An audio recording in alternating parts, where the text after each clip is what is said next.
जय हिंद दोस्तों। आज हम बात कर रहे हैं इशिता किशोर की। दोस्तों, इशिता किशोर यूपीएससी 2022 की टॉपर हैं, नंबर 1 रैंकर हैं।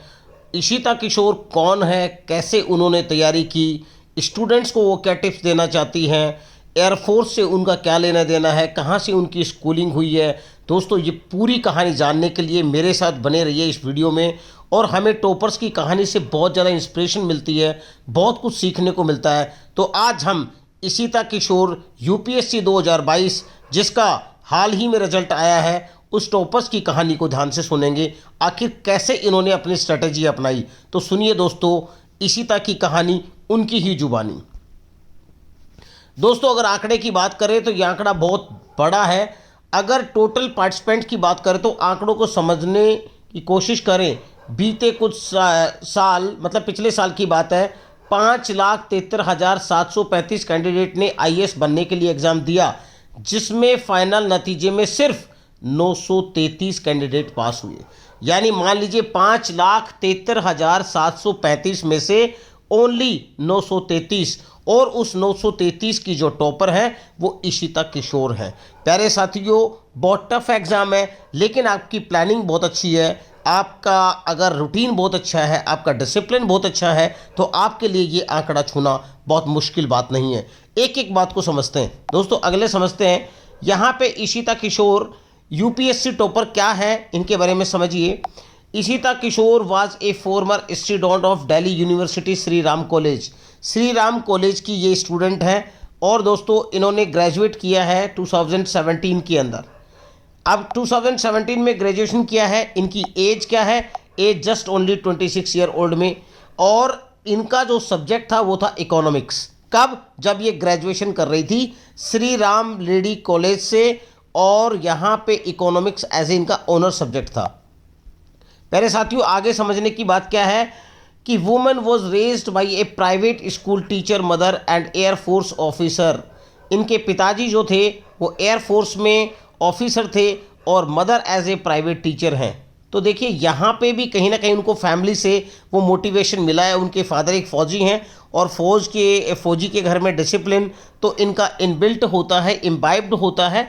लेकिन आगे की जो स्ट्रैटेजी उन्होंने अपनाई वो शानदार है। और दोस्तों यहाँ पे आप समझिए क्या बोल रही हैं Ishita ji. She has opted for Indian Administrative Service and top preference in Uttar Pradesh cadre. तो इन्होंने अपने आप को उत्तर प्रदेश कैडर में, रहने वाली भी उत्तर प्रदेश की हैं, तो ऑप्शन जो दिया है इन्होंने वो उत्तर प्रदेश कैडर को दिया है।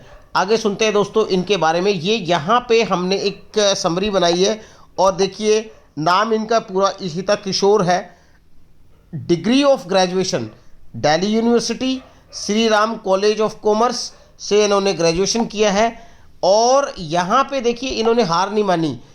एग्ज़ाम जो क्लियर किया है, यूपीसी सर्विस का एग्ज़ाम हुआ है यूपीएससी का, वो फर्स्ट रैंक आई कैसे है हमें समझने की ज़रूरत है। फर्स्ट रैंक तो हम देख रहे हैं, लेकिन ये देखिए इनका ये तीसरा अटैम्प्ट था, और 2 बार ये प्रीलिम्स में फेल हो गई, यानी मेंस तक नहीं पहुंची हैं। और तीसरी बार में जैसे ये मेंस में पहुंची हैं तो ये टॉपर रही है।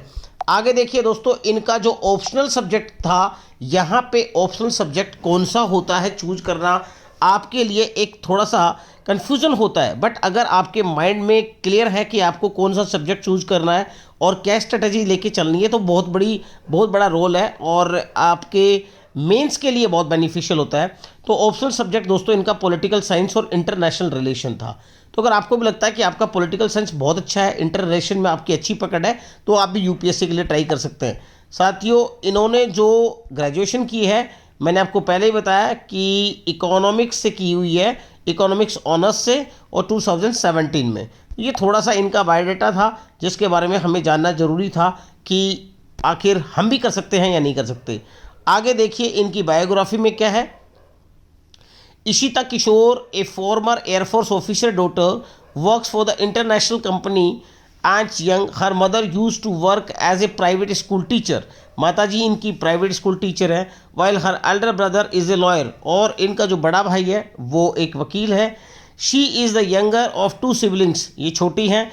इशिता किशोर पार्टिसिपेटेड इन द सुब्रतो। यहाँ पे दोस्तों बहुत बड़ी बात है, सुब्रतो कप की ये टीम कैप्टन रह चुकी है 2012 की, और यहाँ पे फुटबॉल की ये बहुत शानदार खिलाड़ी हैं। सुब्रतो कप में एज ए टीम कैप्टन 2012 में इन्होंने बहुत बेहतरीन प्रदर्शन किया है। तो ये आउटस्टैंडिंग प्लेयर भी हैं। पढ़ाई के साथ साथ ये एक बहुत अच्छी प्लेयर है और दोस्तों उत्तर प्रदेश की रहने वाली हैं।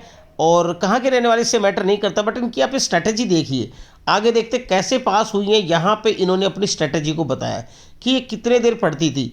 इशिता किशोर claimed that in order to prepare for the test, she used to study for at least 8 to 9 hours per day। यानी एक दिन में 8 से 9 घंटे ये इशिता जी पढ़ती थी। यहाँ पे देखिए कोई बहुत ज़्यादा टाइम नहीं है, बाकी इन्होंने एंजॉय भी किया बाकी टाइम को, बट ये जो आवर्स दिए इन्होंने वो क्वालिटी आवर्स है, ये टाइम पास आवर्स नहीं है। 8 to 9 आवर्स पर डे। और यहाँ पे she told news agency PTI को, उन्होंने बताया कि achieving the top sport in the civil services exam was like a dream come true. इनका सपना साकार होने जैसा है for her and that an IAS officer she would see to advance women's empowerment. आप मेन बात पे हम आते हैं इनकी स्ट्रेटजी में। और consistency and discipline are key requirement for UPSC. दोस्तों कंसिस्टेंसी किसी भी चीज़ के लिए ना बहुत ज़रूरी है। हम किसी काम को एक दिन करते हैं, फिर 2 दिन करते हैं जोश जोश में, फिर छोड़ देते हैं। और हमारा डिसिप्लिन, कितना देर हम सोशल साइट्स यूज़ कर रहे हैं, हम कहाँ जा रहे हैं, हम कितने दोस्तों से बात कर रहे हैं, हम कितना टाइम वेस्ट कर रहे हैं, कितना क्वालिटी आवर्स हम यूज कर रहे हैं, वो सारा मैटर करता है। तो यहाँ पे दोनों बहुत बड़ी क्वालिटी, कंसिस्टेंसी तो हर इंसान में होनी चाहिए। जो काम आप कर रहे हो वो डेली बेसिस के ऊपर करो। ये नहीं कि एक वीक में आपने 2 दिन किया, बाद में 3 दिन आपने बंक मार लिया, तो आपकी स्ट्रेटेजी फेल हो जाएगी। और यहाँ पे दोस्तों फिर कह रही हैं ये requirement for UPSC civil services test, put in the number of the hours you determine are appropriate in the constant with the order not at all, and if you want to succeed you must continually review your plan। अपने plan को लगातार review करते रहिए, उसका आकलन करते रहिए। आगे क्या कहती हैं अब दोस्तों, यूपीएससी एस्पिरेंट्स को ये बता क्या रही हैं कि जो आगे मेरे दोस्त यूपीएससी की तैयारी करेंगे, आगे टिप्स आपके काम आने वाली है। यहाँ पे इन्होंने कहा है कि no matter how good one is in studies, one has to put the hours and the work if you are going to make the major decision and to sit for the civil services examination। To pass the civil services exam preparation must be rigorous and serious। Preparation आपकी कठोर है और आपको serious लेके चलना पड़ेगा। The journey took a very long, समय लग सकता है इसमें। Made an effort to complete 40 to 45 hours preparation for each week. हर हफ्ते में प्रत्येक सप्ताह ये 40 से 45 घंटे पढ़ती थी। अगर आप लगाएं एवरेज पर डे की तो वही 8 से 9 घंटे की आ रही है। और consistency and discipline are the most essential aspects as well as weapon for the candidate to succeed in the examination. दोस्तों ये यूपीएससी की बात मैं नहीं कर रहा हूँ। अगर आप किसी भी एग्जाम में जाते हैं तो कंसिस्टेंसी का मतलब ये है कि किसी काम को लगातार करते रहना। ये हम क्या करते हैं कि 2 दिन किया, 3-4 दिन किया, फिर किसी ने हमें मोटिवेट कर दिया तो 5-6 दिन फिर कर लिया, बट हमारे अंदर कंसिस्टेंसी नहीं होती, जिसके कारण हम लगातार असफल होते चले जाते हैं। तो ये एयरफोर्स बैकग्राउंड से है तो डिसिप्लिन तो इनके अंदर इम्बाइब होता है, आत्मसात होता है, और कंसिस्टेंसी भी बहुत ज़्यादा ज़रूरी है। तो कहीं ना कहीं इनको इनके पिताजी एयरफोर्स में ऑफिसर थे, उसका भी फ़ायदा मिला है। तो कोई ज़रूरी नहीं है, बहुत से किसान के बच्चे भी कामयाब हुए हैं। और मैं प्यारे साथियों आपको एक बात बता दूं कि अगर आपकी स्ट्रैटेजी अच्छी है, आपकी प्लानिंग अच्छी है, आपके अंदर हिम्मत है, आपके अंदर डिसिप्लिन है, आपके अंदर कंसिस्टेंसी है, तो आप भी इशिता जी की तरह टॉपर बन सकते हैं। दोस्तों मेरा वीडियो आपको कैसा लगा? मैंने आपको छोटी सी एक इन्फॉर्मेशन दी है इशिता जी के बारे में, और ऐसे ही मैं टॉपर्स की कहानी आपको सुनाता रहूँगा। इनकी ही जुबानी कही हुई बातों को मैंने एक्सप्लेन किया है। अगर आपको लगता है कि आप भी, आपके अंदर जोश है, do you have it in you? If you have then definitely you have to prepare yourself for the UPSC.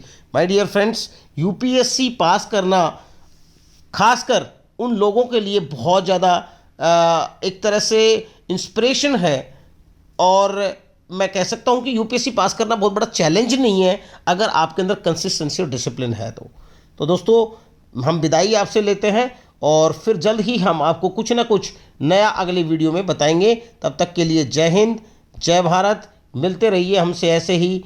नमस्कार, जय हिंद।